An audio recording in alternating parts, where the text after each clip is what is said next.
Hey guys, this is Alessio Summerfield, the host of Metal Gear Mondays, and you are listening to a backlog episode of Metal Gear Monday. So if you guys hear any mention of Geek Time, the Geek Time network is since defunct, and now Metal Gear Mondays is a part of the original lineup of podcast shows from Forever and Astronaut. If you guys want to take advantage of our Patreon to get really cool exclusive content and speak with other fans, as well as talk directly to the hosts and the guests, you can go to patreon.com/foreveranastronaut. $5 a month on Patreon will get you access to all of our original shows, including Dev Diary Season 1 and future shows. So if you want to support the studio and support content like what you're listening to, please be sure to go to patreon.com/foreveranastronaut or foreveranastronaut.com to check out the rest of our lineup of shows, as well as short films, blog posts, and other goodies. If you want to write into the show, the new write-in information is contact@foreveranastronaut.com, or you can utilize the facebook.com/Metal Gear Mondays. Thank you guys so much, and enjoy the episode.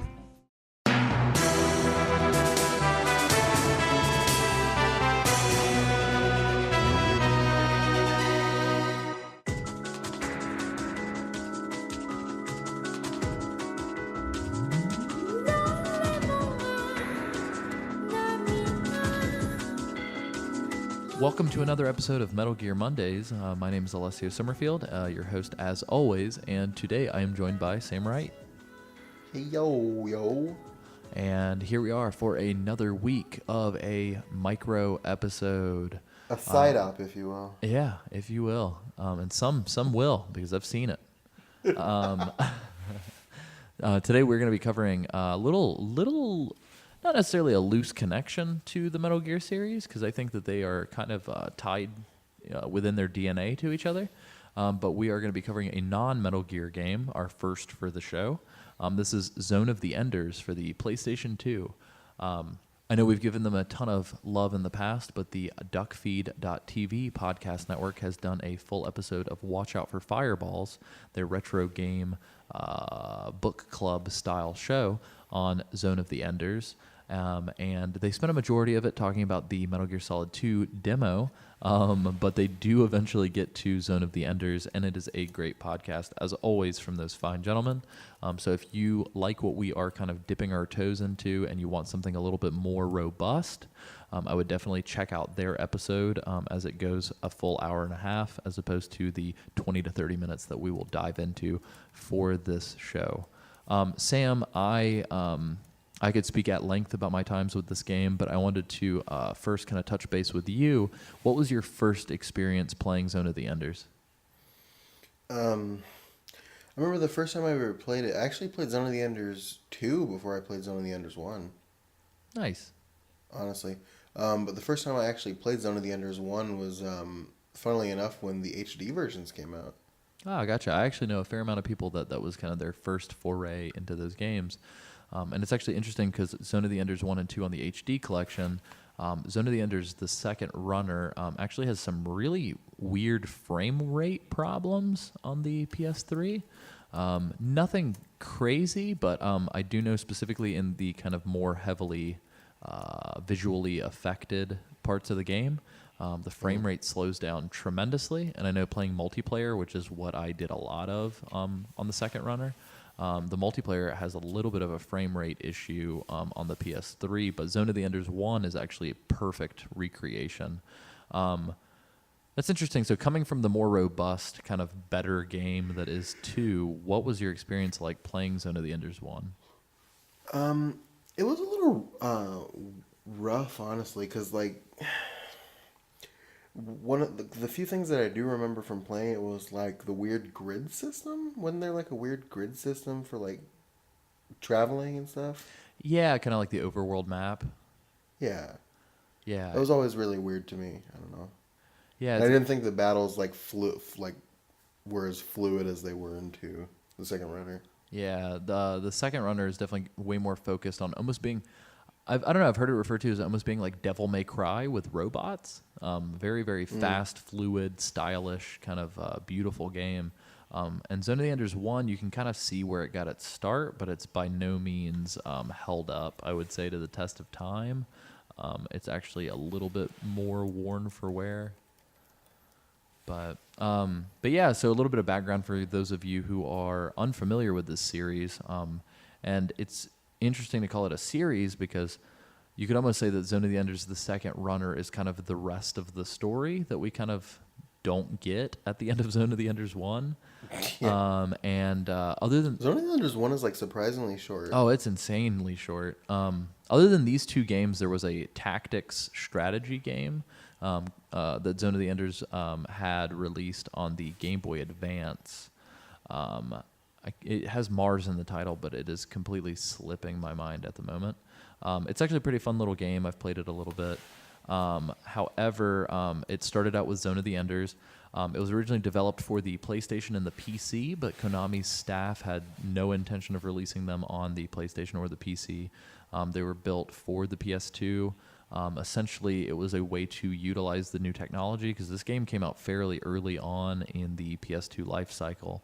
And it was kind of Konami's way of showing other developers, like, look at what we've done with this new technology and look at how cool of a game that we can make. And it was honestly a little bit more of like a tech demo, kind of proof of concept. Look at this kind of cool, stylish, fast, slick game that we can put together. And maybe we'll do something more with it, maybe not, but who knows.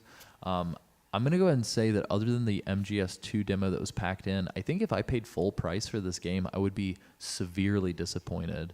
How do you feel about that? I guess I could agree with that a little bit. It's just such a, I don't know, like I played this game as a rental around the time that it came out. A good friend of mine, I believe the second runner had already come out, and he and I played that a lot, and I was like, I love this game, and he was telling me, oh, there's a first one, you should play it before you play the story any further in the second runner so that you kind of know what's going on. Because, spoiler alert, Leo, the protagonist from Zone of the Enders 1, reappears in Zone of the Enders 2 in a really cool way, especially if you're if you're a Gradius fan. He kind of shows back up in a really cool way, flying the ship from Gradius. My buddy was like, you really got to play the first one so you can kind of understand what the story is. And so I went and played the first one and was really excited, kind of wanting this big sprawling game, kind of like 2. And after, honestly, like, I don't even know if it was 2 hours. They were like, essentially the premise of the game is that you start out on this colony, and the colony is being attacked by terrorists. This boy, Leo, unassuming boy, ends up becoming the pilot of an orbital frame called Jehuti, and ends up essentially being tasked with delivering this orbital frame off of the station before the terrorist forces can get to the technology, because it's kind of their target. That's what they want. And so there are 2 orbital frames. There's Anubis and Jehuti, and the terrorists have already procured Anubis. And essentially, you're trying to take Jehuti off site. However, Leo, being the almost painfully stereotypical anime hero that he becomes, he decides that he's not in it to just get Jehuti off of the station.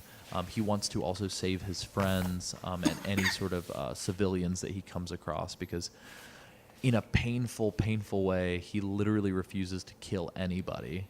So if I remember correctly, you don't kill any humans until the end of the game, and arguably the death is a suicide, because she knows that Viola knows that Leo will not kill her because he refuses to. So it's very frustrating having a game with such big, lofty themes as what is life, what is living all about, and then having it told through this lens of like a prepubescent boy who sort of refuses to take action. I'm not trying to say like, oh, you should just kill people. I'm not at all trying to say that, but it's just very frustrating that Leo almost refuses to take a stance on anything in the game, and makes it really painful as the player to kind of have to like line your sort of role playing up with this character who's kind of hard to get in the same shoes of. It's an interesting game. I will say this story is way better told in anime. I would go watch Neon Genesis Evangelion and have a way better version of this kind of trope unfold.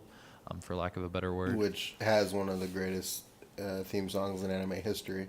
It's called A Cruel Angel's Thesis in English, but in Japanese it's called Zankoku na Tenshi no Thesis, which is, it's just amazing. I had it as my ringtone, an 8-bit version of it for a very long time.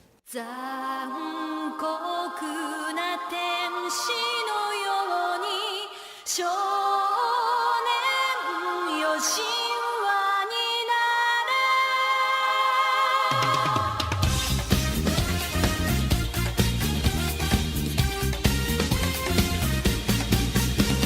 I love that song. Nice. But anyway, But kind of tying Zone of the Enders and what it has anything to do with into Metal Gear, which is what this show is about.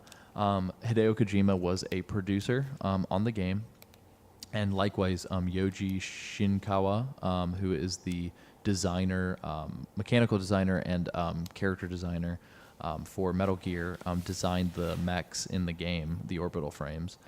He wanted to make them look as cool as he could, but he also wanted to make them sort of move in a way that would make the player kind of feel empowered. Essentially, and this is amazing, and it kind of comes back in Metal Gear with some of the Metal Gear designs. As a joke, Shinkawa was like, well, the cockpit of the mech is going to be literally the cock of the mech. And for some fucking reason, it made it through. Like, Konami and everybody was like, sure, why not? Let's do it.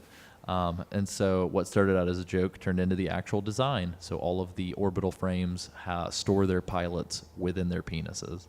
when they're massive cocks. Well, yeah, they're robot Like cocks. quite literally. Exactly. They're robot cocks. So honestly, needless to say, if it wasn't for the Metal Gear Solid 2 demo pack-in, a lot of people probably would not have played Zone of the Enders. And if they did, it probably wouldn't be until the HD collection, which may or may not have ever even come out if the original game did not sell very well. Right. So I don't know. Kojima, as a producer, heavily recommended the use of like techno pop music. So there's a lot of like, I don't know. There's a lot of really cool kind of like. I'm trying to think of it. To me, it almost sounds like cathedral techno, if that makes a sense. Like it sounds like this kind of like Phantasy Star Online, kind of weird organ tones and lots of reverb and kind of very spacey like Blade Runner music, but more poppy. But it's that combined with kind of some like anime-esque kind of end credit music. The theme song for Zone of the Enders is called Kiss Me Sunlights, and it was composed and performed by Heart of Air, if that tells you guys anything, just by the titles. It tells me literally nothing. Yes. The music was composed by, it was Norihiko Hibino, who actually did a lot of the musical composition on the Metal Gear games, Maki Kirioka, and Akihiro Honda. And I hope to God I pronounced those correctly. Definitely feel free to send me a note if I fucked up. Very hate-fueled rant. Yeah, or a hate-fueled rant or a one-star After iTunes our- review. Yeah, after our wonderful discussion about Asian folk Oh, totally. in the Metal Gear Solid Part 2 episode. Yes. There are multiple endings in the game that are all unlocked depending on how well you do at protecting civilians. I'm going to go ahead and say that I've seen them. They're not that drastically different, so please do not kill yourself and try and 100% this game. It's pretty easy to do. Honestly, I think sitting down with it, you could probably get like a platinum trophy on the PS3 re-release in an afternoon if you knew what you were doing. Probably. I don't even know if there is a platinum available for it, but it would be easy to get all of the trophies. But yeah, no, the game, it's okay. It's the idea is cool. Again, I think that the protagonist's character and sort of the plot itself is a little short-lived and not very developed. Going back to what I was saying and what you were saying about it feeling short, essentially by the time you get to the sort of zone that will take Jehuti out of the station and you have your final boss fight and then you end up confronting Anubis who brutally beats your ass. Leo and Jehuti do get away and there's this kind of cool sequence where essentially they're like, okay, cool, we finally got Jehuti off the space station, well, let's send it to Mars. And to me, I was like, fuck yeah, dude, this is where the game begins. Like, it's going to open up, it's going to be awesome. And then By the way, it's called The Fist of Mars. there we is go. what you were The thinking. GBA game is called The Fist of Mars. I was just like, man, this is great. It's about to open up and get really crazy. And this whole first part was just kind of a tutorial or something. The game just fucking ends. The credits just start rolling. And I was disappointed and immediately went out and got the second game just to figure out, or just to play more and see where it goes. Again, I would heavily recommend the second game. I would play the first game as well if you buy the HD re-release, but I would not go out of your way to try and procure a copy. If they're expensive, I'm not sure if they are these days. I know the second runner runs for a lot on the PS2. The HD collection, if you have a PS3, the HD collection is like $40. Yeah, and you get... I just save yourself the hassle. Yeah, and you get both games. My good friend James and his wife Allison bought me the Zone of the Enders HD limited edition. And so it comes in a very nice box, and it comes with a book of artwork, which was fantastic. So thanks to them tremendously. But yeah. Another thing too, if you want to like beef up like your understanding of the story around the time of the first game, there actually are 2 anime series. Oh, I didn't know that. That I had no idea existed until very recently. That I've been meaning to check out. The first one is called Zone of the Enders 2167 Idolo, which came out in February of 2001, and it's kind of a prequel series, and it tells a story of the first person who ever piloted an orbital frame. And then the one that comes after came out in September 2001, which, as we frequently allude to, nothing important happened in that time. Oh, not at all.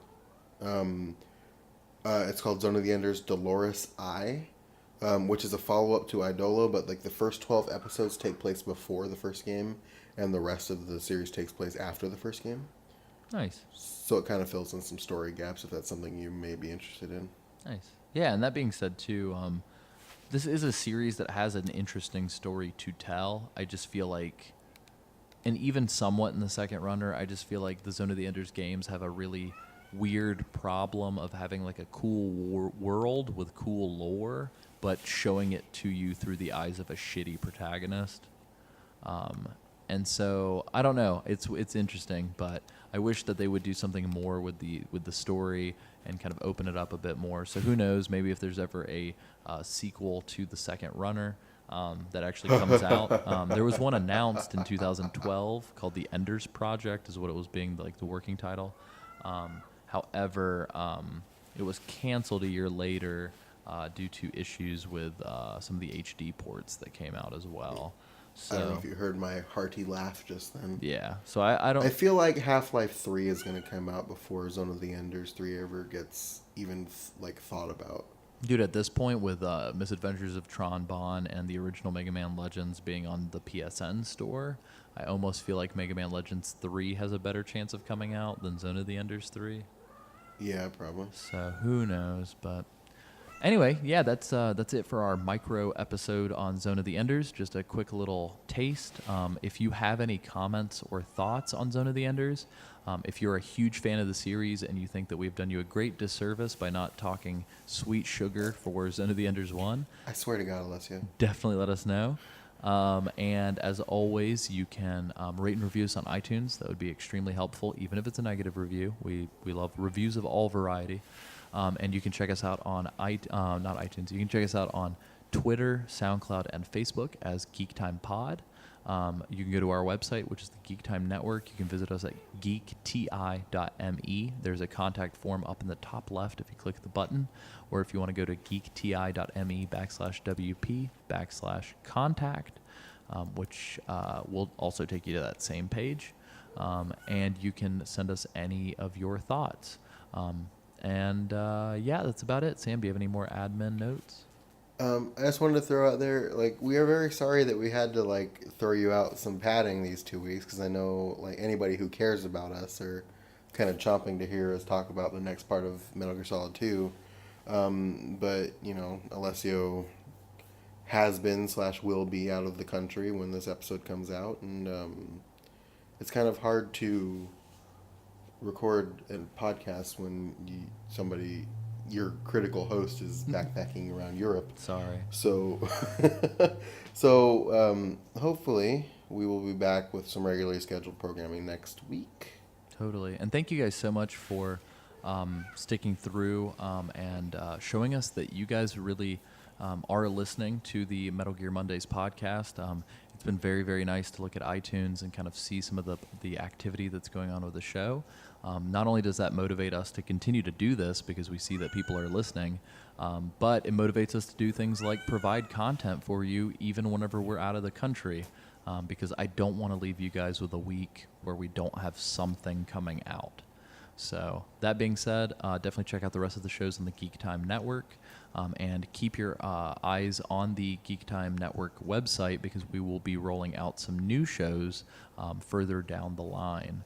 So thank you so much, guys. As always, I've been Alessio Summerfield, and thanks so much for joining me on these 2 micro episodes. Sam, what can the audience remember to do? Oh, to do? Yeah. Remember, it's just a box. Just a box.